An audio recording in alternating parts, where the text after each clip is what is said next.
அன்பான சகோதர சகோதரிகளே, இயேசு கிறிஸ்துவின் இனிய நாமத்தில் உங்களை நான் வாழ்த்துகிறேன். பாலைவன சோலை வழங்கும் தேன்துளி நிகழ்ச்சி உங்களுக்கு பிரயோஜனமாக இருக்கிறது என்று நான் அறிந்து கர்த்தரை நான் துதிக்கிறேன். Voices ministries international. தயவுசெய்து இதுவரை சப்ஸ்கிரைப் பண்ணாதவர்கள் சப்ஸ்கிரைப் பண்ணும்படியாக நான் கேட்டுக்கொள்கிறேன்.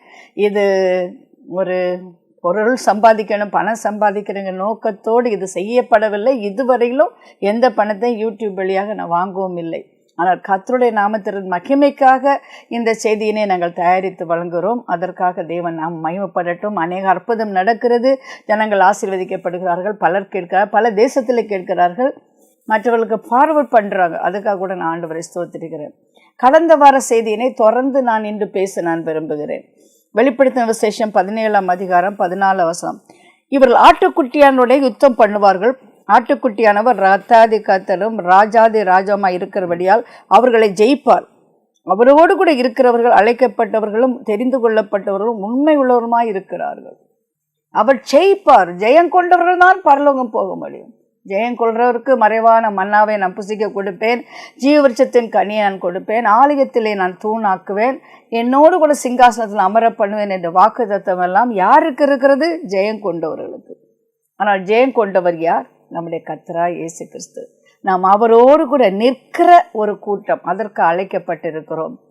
The Lord will do our battle, victory is ours. கர்த்தர் யுத்தம் பண்ணுவார், நாம் ஜெயத்தை பெற்றுக்கொள்வோம். God is the winner man in our heart. We will not be defeated. We will not be defeated. We are overcomers, not undergoers. என்னை கேட்டுக்கொண்டிருக்கும் கர்த்தருடைய பிள்ளையை, ஜெய கிறிஸ்து ஜெயம் கொள்கிறவர் நமக்குள்ளே இருக்கிறார். ஆயால் ஜெயமாக நடத்துவார். நம்முடைய காரியங்கள் எல்லாம் ஜெயமாக இருக்கும். அன்றைய தீர்மானத்தின்படி அழைக்கப்பட்டவர்களுக்கு சகலமும் நன்மைக்கு எதுவாகவே சம்பவிக்கும். எது நடந்தால் என்ன? என் வாழ்க்கையில் இந்த வசனம் எனக்கு ரொம்ப ஆறுதலாக இருக்கிறது. whatever may happen, everything will work together for good. என்ன நடந்தாலும் நன்மைக்காய் அதை மாற்றுகிற ஒரு தேவன் இருக்கார். Even he can change your blunder into your blessing. உன் வாழ்க்கையிலே ஐயோ தெரியாமல் நான் செஞ்சிட்டேனே, இவ்வளோ பெரிய ஒரு பாதிப்பு எனக்கு வந்ததே என்று நீங்கள் நினைக்கிறீங்களா? அதை கூட ஆசீர்வாதமாக மாற்ற நம்ம ஆண்டவரால் முடியும். அடுத்தபடியாக தெரிந்து கொள்ளப்பட்ட அழைக்கப்பட்ட உண்மையுள்ள ஒரு நபரை உங்களுக்கு காண்பிக்க விரும்புகிறேன். அது வேறு யாருமல்ல, ஆபிரகாம் தான். 12ஆம் அதிகாரத்திலே கர்த்தர் ஆபிரகாமை அழைத்தார் என்று இருக்கிறது. நான் காண்பிக்கிற ஒரு தேசத்திற்கு நீ போக வேண்டும், உன்னை ஆசீர்வதிக்களை ஆசீர்வதிப்பேன், உன்னை சபிக்கிறவர்களை சபிப்பேன், பூமியில் உள்ள வம்சங்களாம் உனக்கு ஆசீர்வதிக்கப்படும் என்றார். நான் உன்னை பெரிய ஜாதியாக்குவேன், உன்னை ஆசீர்வதித்து உன் பெயரை பெருமைப்படுத்துவேன், நீ ஆசீர்வாதமாக இருப்பார். ஆனால் இதில் முக்கியமான பாயிண்ட் என்னென்னா, நான் காண்பிக்கும் தேசத்துக்கு நீர் போக வேண்டும். நான் இந்த இடத்துக்கு தான் நான் போவேன், இங்கே தான் தங்குவேன் என்று உனக்கொன்று ஒன்றுமில்லை, எல்லாமே இயேசு. அழைப்பு அப்படித்தான் வருகிறது. என்னுடைய விருப்பத்தை நிறைவேற்றலை, கர்த்தருடைய சித்தத்தை நிறைவேற்றுவதற்கு தான் அழைப்பு கொடுக்கப்படுகிறது. அன்றைக்கு ஆபிரகாம் திடீரென்று தன்னுடைய படுக்கை எல்லாவற்றையும் கூடாரத்தில் வாழ்ந்தான், கூடாரத்தையே எடுக்கிறான். அப்போ மனைவி போய் கேட்டிருப்பாங்க, என்னங்க எங்கே போகிறோம், எதுக்கு அது பண்ணுறீங்க? அவர் சொல்லியிருப்பார், ஒன்றுமே பேசக்கூடாது, வாயே திறக்கக்கூடாது. கர்த்தர் நம்மை அழைத்திருக்கிறார், அவர் காண்பிக்கிற தேசத்திற்கு நாம் போகிறோம். என்னை கேட்டுக்கொண்டு கர்த்தருடைய பிள்ளை, எந்த மனைவி ஒத்துக்கொள்வாங்க நீங்கள் சொல்லுங்கள் பார்க்கலாம். அதான் சாராள் பலன் கொண்டாள். ஏதோ சொல்லு, எபிரேயர் 11ஆம் அதிகாரம். ஆபிரகாம் விசுவாசித்தான், சாராள் பலன் கொண்டாள். ஒரு தேவனுடைய திட்டம் ஒரு மனிதன் வாழ்க்கையில் நிறைவேற வேண்டுமென்றால் அந்த சாராள் பலன் கொள்ள வேண்டும். ஏனென்ற கேள்விக்கு இடமே இல்லை. அதுதாங்க விசுவாசம். where, when, how, எங்கே, எப்பொழுது என்றெல்லாம் கேள்வி கேட்கவே முடியாது. ஆனால் ஒன்று நமக்கு தெரியும், கர்த்தர் நம்மை நடத்தி கொண்டு போகிற மார்க்கத்தில் நம்மை செம்மையான வழியில் நடத்துவார், அமர்ந்த தண்ணீர் அண்டில் நடத்துவார், பசும்புல் தரையிலே அவர் நடத்துவார், நன்மையும் கிருபையும் நம்மை தொடர்ந்து வரும், கோலும் தடியும் நம்மை தேற்றும் என்றெல்லாம் வார்த்தைகளை சொல்லி சொல்லி அநாதி தேவனே நமக்கு அடைக்கலும், அவருடைய நித்திய புயங்கள் நமக்கு ஆதாரம்.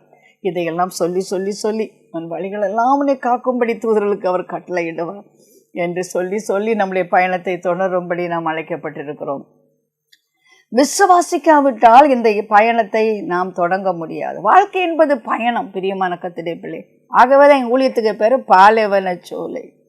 வாழ்க்கை என்பது அர்த்தமற்ற பாலைவனம் அல்ல, நீ இளைப்பாற சோலைகள் உண்டு, அந்த சோலைகளிலே இளைப்பாரி நீ பயணம் தொடரலாம். பாலைவென்றால் எல்லாம் my life is only a desert. No, you can find oasis in the desert. வாழ்க்கை என்பது ஒரே வனாந்தரமாக இல்லை, அங்கே உனக்காக ஒரு சோலையை கர்த்தர் வைத்திருக்கிறார். அதற்கான ஆண்டவரை ஸ்தோத்திரிக்கிறேன். You'll find your voices in the wilderness. என்னை கேட்டுக்கொண்டு கர்த்தருடைய பிள்ளை, அவன் எப்படி தன் வாழ்க்கை பயணத்திலே ஒவ்வொரு சூழ்நிலையிலும் கர்த்தருக்கு கீழ்ப்படிந்தான் என்று நாம் பார்க்கும் பொழுது கீழ்ப்படிவதிலே தான் ஆசீர்வாதம் இருக்கிறது. ஆண்டவர் அவனை குறித்து ஒரு நல்ல ஒரு சாட்சி சொன்னார். அதை நான் உங்களுக்கு வாசிக்க நான் விரும்புகிறேன். பிரியமான கர்த்தருடைய பிள்ளையே, ஆதியாகமம் 22ஆம் அதிகாரம் 12ஆம் வசனம். அப்பொழுது அவர் பிள்ளையாண்டான் மேல் கையை போடாதே, அவனுக்கு ஒன்று செய்யாதே, நீ அவனை உன் புத்திரன் என்றும் உன் ஏகசுன் என்று பாராமல் எனக்காக ஒப்பு கொடுத்தபடினால் நீ தேவனுக்கு பயப்படுறோம் என்று இப்பொழுது நான் அறிந்திருக்கிறேன். You are a fearer of God. The greatest testimony and a degree you can get from God is that you are a fearer of God. தேவனிடத்திலிருந்து ஒரு மனுஷன் பெற்றுக்கொள்கிற பெரிய ஒரு சாட்சி என்ன தெரியுமா? அவன் கர்த்தருக்கு பயப்படுகிறவன். என்னை கேட்டுக்கொண்டிருக்கிற கர்த்தருடைய பிள்ளை, தேவ பயம் என்பது எங்கேயோ ஒளிந்து போய்விட்டது, மறைந்து விட்டது. துணிகரமான பாவத்திலே மக்கள் வாழ்ந்து கொண்டிருக்கிறார்கள். கிறிஸ்தவ என்று சொல்கிறவர்கள் துணிகரமான பாவத்திலே வாழ்ந்து கொண்டிருக்கிறார்கள். தேவ சித்தம் என்பதை சிந்தித்து கூட பார்ப்பதில்லை. என் இஷ்டத்தை நிறைவேற்றும் என்றுதான் ஜெபிக்கிறார்கள். என் ஆசை நிறைவேற வேண்டும் என்றுதான் ஜெபிக்கிறார்கள். தெரிய தேவனே உடைய சித்தம் என்ன என்று கேட்பதே இல்லை. ஆகவே தான் அநேகருடைய வாழ்க்கை தாறுமாறாக போய்கொண்டிருக்கிறது. திசை தெரியாமல் அந்த சறுக்கில் போகிற அந்த பள்ளத்துக்குள்ளே சறுக்கி விழுகிற மக்களை போன்று போய்கொண்டிருக்கிறார்கள். வேலியில் உட்கார்ந்துருக்கிற மக்கள் போல எந்த பக்கம் திரும்புவாங்களும் யாருமே சொல்ல முடியாது. அப்படிப்பட்ட ஒரு காலகட்டத்திலே நாம் வந்து கொண்டிருக்கிறோம். ஆனால் ஆபிரகாமை குறித்து கர்த்தர் சொன்ன பெரிய ஒரு சாட்சி என்ன தெரியுமா? அவன் உண்மை உள்ளவன் மட்டுமல்ல, எனக்கு பயப்படுகிறவன். என்னை கேட்டுக்கொண்டு கர்த்தருடைய பிள்ளை, if you fear God, you fear nobody. If you please God, you please nobody. If you fear God, you will never do anything wrong. இன்றைக்கு எங்கள் வீட்டில் நானே தான் அதிகாரி. என்னை பார்க்குறதுக்கு யாருமே எனக்கு மேலே கிடையாது.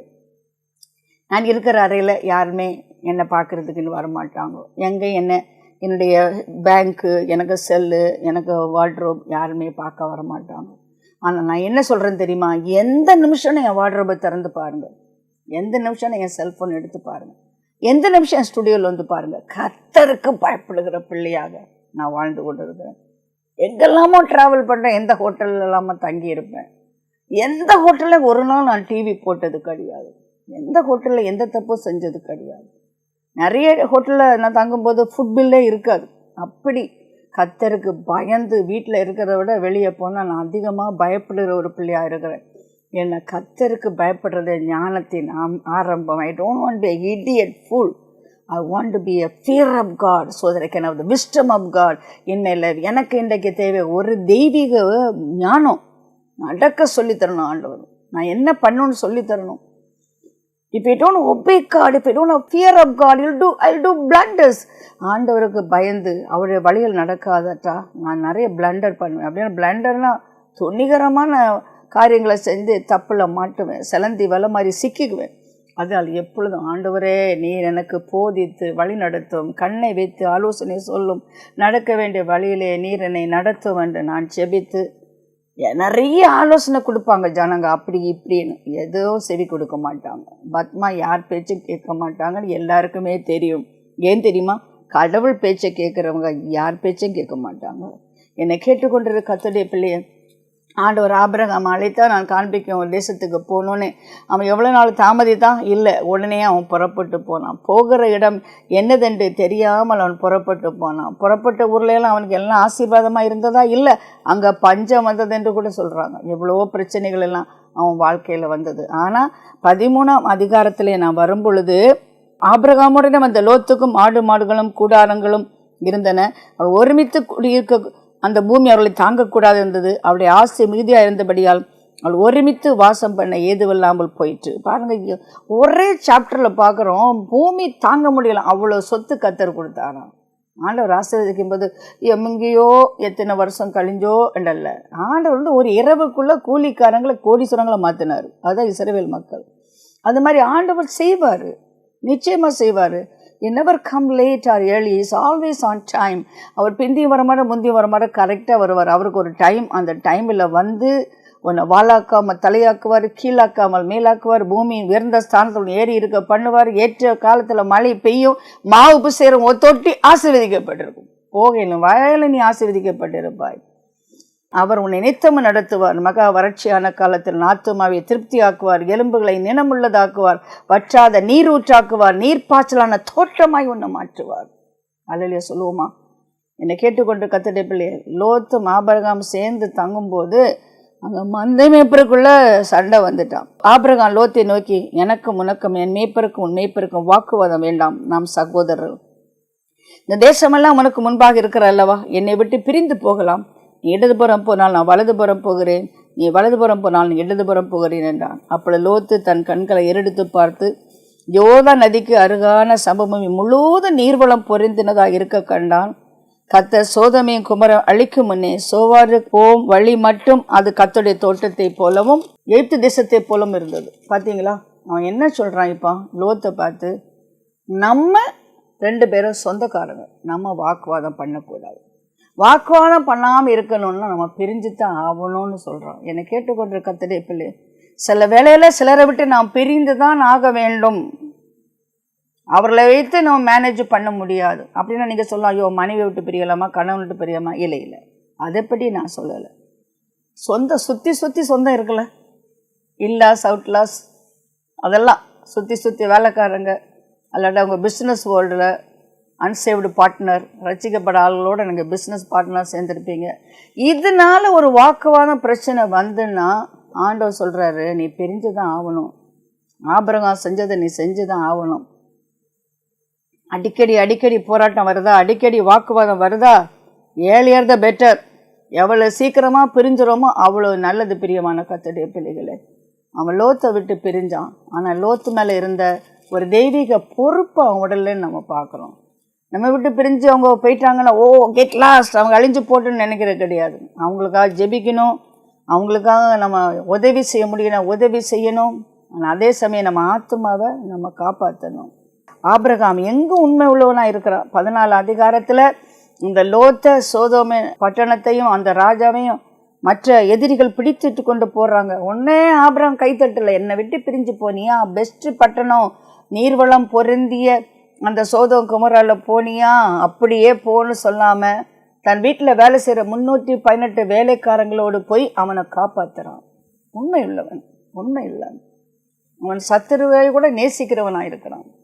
தன்னிடத்திலிருந்து அபகரித்து கொண்டு போய் பெரியவனானவனை நேசிக்கிறவனாக இருந்தான். பிரிந்தான், உண்மைதான். ஆனால் அவன் மேல் இருந்த பாரத்தை அவன் கைகழியோடலை. இதை ஷேக் த ரெஸ்பான்சிபிலிட்டி. வேண்டாம், அவன் எப்படின்னா போட்டுமென்னு பார்க்கல. என்னை கேட்டுக்கொண்டு கர்த்தருடைய பிள்ளை, நம்மை விட்டு பிரிந்து போகிறவர்களுக்கு நன்மை செய்வதற்கு ஒரு திராணி இருக்கும் பொழுது செய்யத்தக்கவங்களுக்கு செய்யாமல் இருக்கிற பாவம். நம்ம அவங்களுக்கு நன்மை செய்யணும், அவங்களுக்காக ஜெபிக்கணும், கர்த்தருடைய வசனத்தை அவர்களுக்கு கொடுக்கணும்.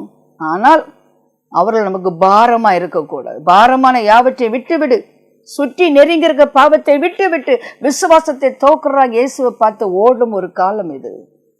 என்னை கேட்டுக்கொண்டிருக்க கர்த்தருடைய பிள்ளைகளே, ஆபிரகாம் உண்மை உள்ளவனாக இருந்தான்.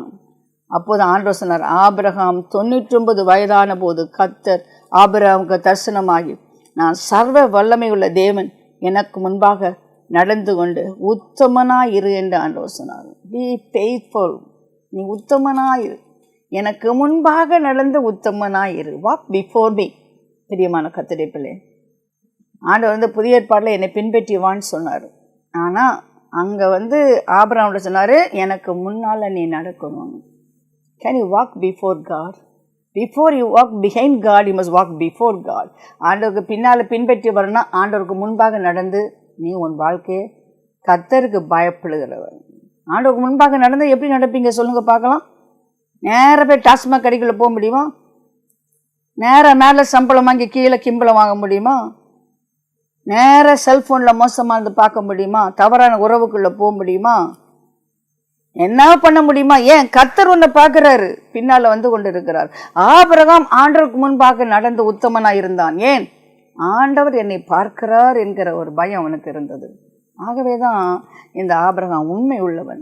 பிரியமான கர்த்தருடைய பிள்ளையை, அவங்களுக்கு பிள்ளைகள் தாமதிக்காத போது அவன் ஆகார் ஒரு வேலைக்காரியை திருமணமாகி அவனுக்கு ஒரு குழந்தை பிறந்தது. இப்போ குடும்பத்தில் பெரிய பிரச்சனை வந்தது. சாராளுக்கும் பிள்ளை பிறந்தது, ஆகாருக்கும் பிள்ளை பிறக்கிறது. சாராளின் பிள்ளையும் ஆகாரின் பிள்ளையும் சண்டை வருகிறது. இப்போ ஆபிரகாமுக்கு கர்த்தர் கற்றுக் கொடுத்தது என்ன?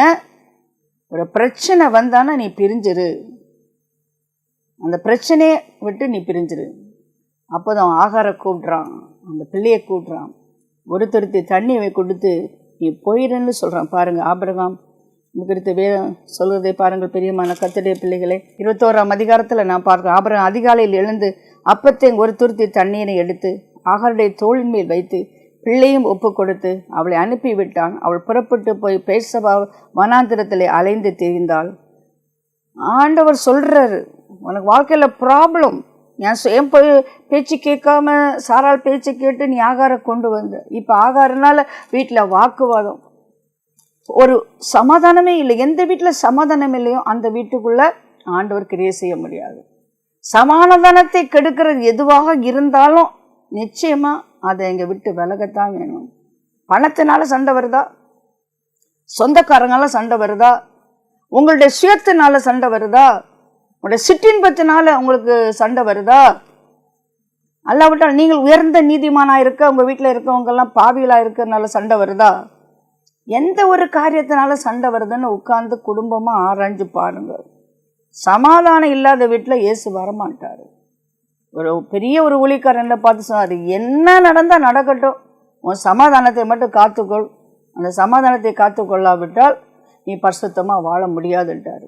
அதனால் நான் ரொம்ப இப்பொழுது என்னையே ஒரு அறைக்குள்ளே ஒடுங்கியது மாதிரி வைத்திருக்கிறேன். எங்கும் போகிறது வேணாம், எதாவது கடைக்கு போகிறது, எந்த நண்பரும் ஏதோ வேண்டாத வார்த்தைகள் பேசுவது அதெல்லாம் கிடையாது. ஜெபிக்கிறதுக்கு மட்டும்தான் நான் பேசுகிறேன். மற்றபடி என் சொந்தக்காரங்க அப்படி இப்படி அவங்க கதை இவங்க கதை நான் கேட்குறதே கிடையாது.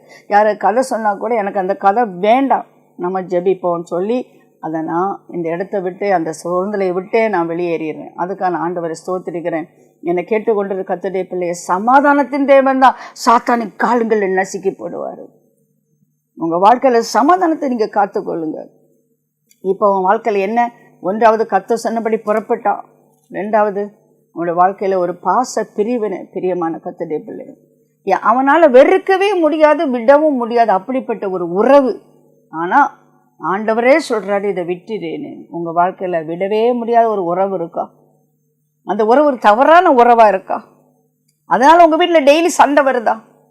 என்னை கேட்டுக்கொண்டு கர்த்தருடைய பிள்ளை, it's high time you depart, maintain piece in the family.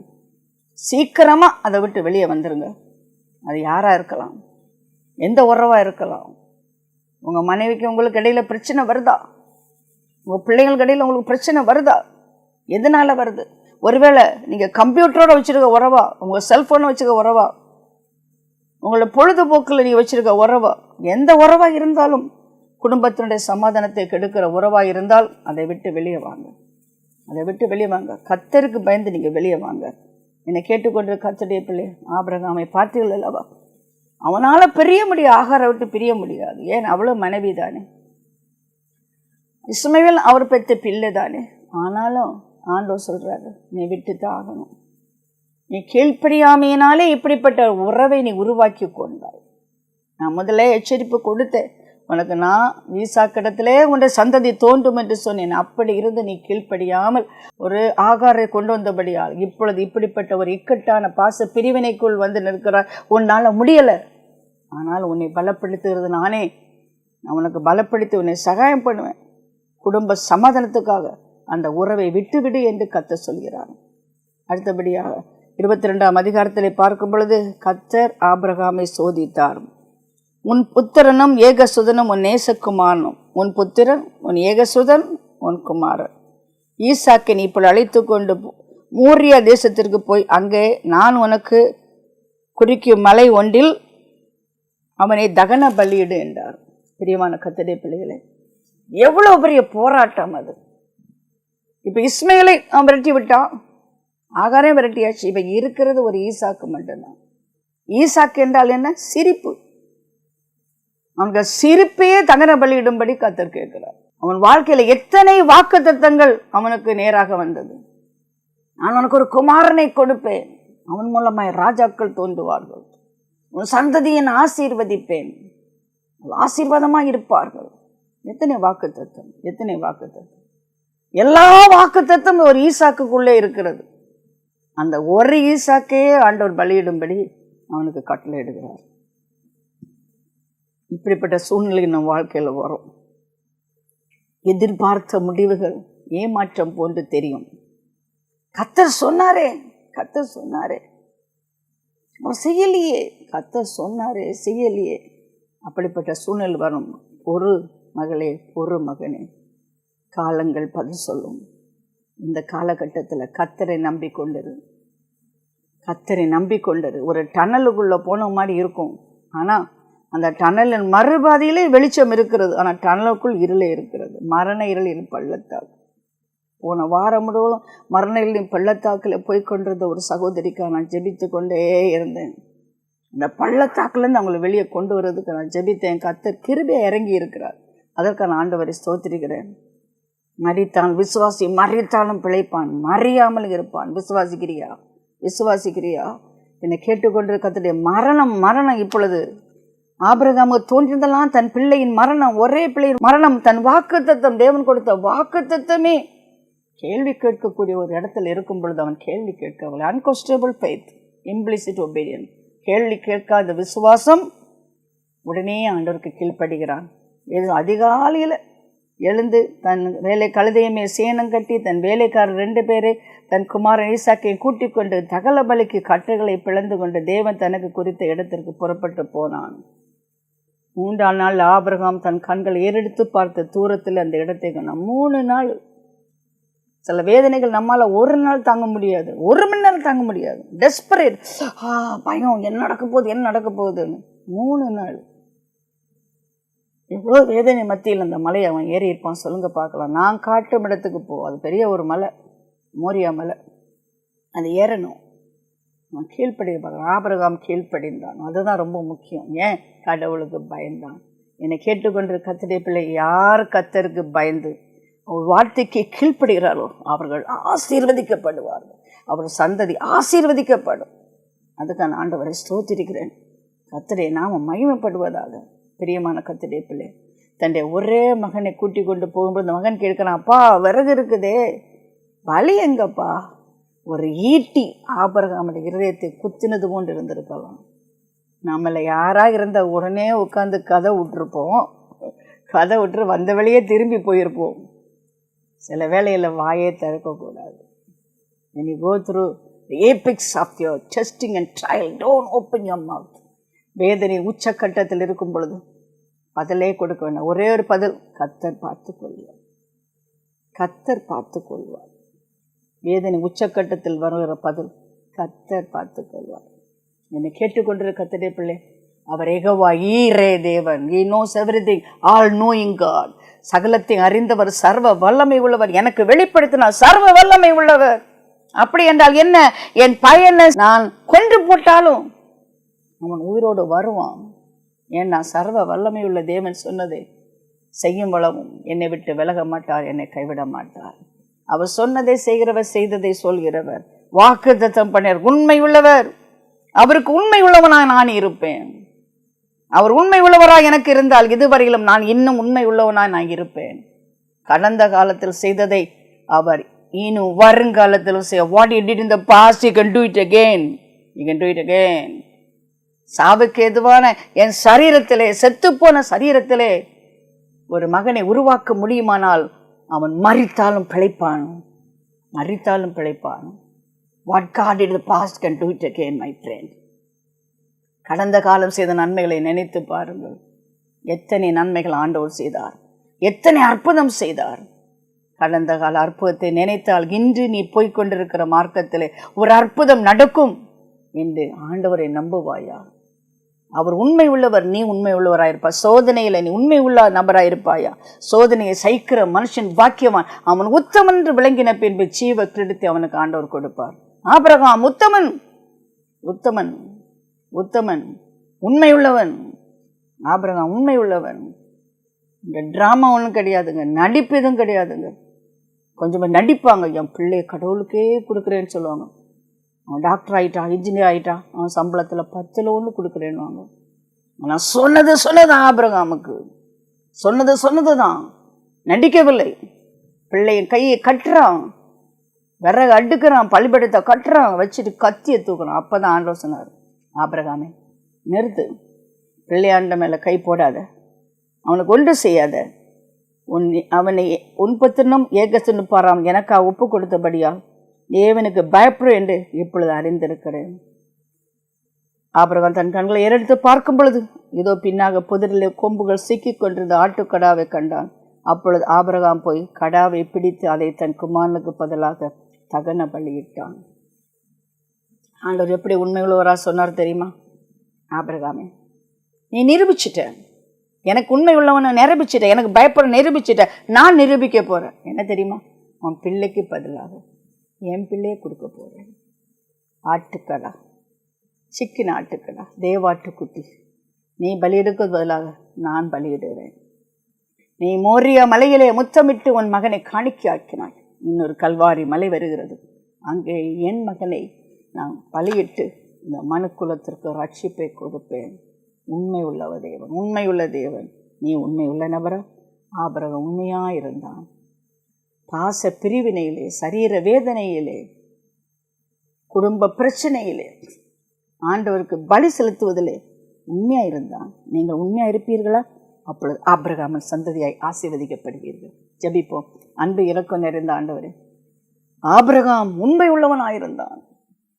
கர்த்தருக்கு பயந்து அவர் வழிகளிலே நடந்தான். அவர் சொன்னதை செய்தான். தன் ஏகசன் என்று பாராமல் ஈசாக்கை பலியிடுவதற்கு கத்தியை தூக்கினான்.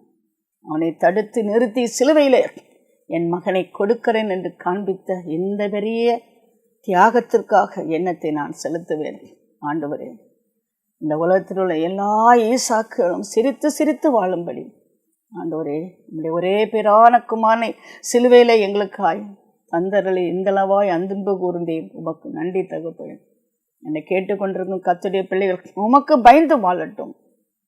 பொல்லாத உலகத்திலே பலவிதமான பாவ சிற்றின்பங்கள், குடிப்பழக்கங்கள், தவறான உறவுகள், ஆபாச படங்கள், ஆண்டவரே இன்டர்நெட், செல்போன், இவைகளிலே இரகசியமான பாவங்கள், துணிகரமான பாவங்கள் அனைத்திலிருந்து முது பிள்ளைகளை விடுவிக்க வேண்டும் என்று கெஞ்சுகிறேன். தன்னுடைய ஆசைகள் மேல் கத்தியை வைக்கட்டும். ஆண்டவரே, தன்னுடைய ஆசைகளை, விருப்பங்களை தகன பலியிடட்டும். உமக்கு பயப்படலாம் என்பதை நிரூபிக்கட்டும். ஆபிரகாமை போல ஆசீர்வதி. இயேசுவின் நாமத்தில் கெஞ்சும் என்றாடுகிறேன் பரமபிதாவே. ஆமென்.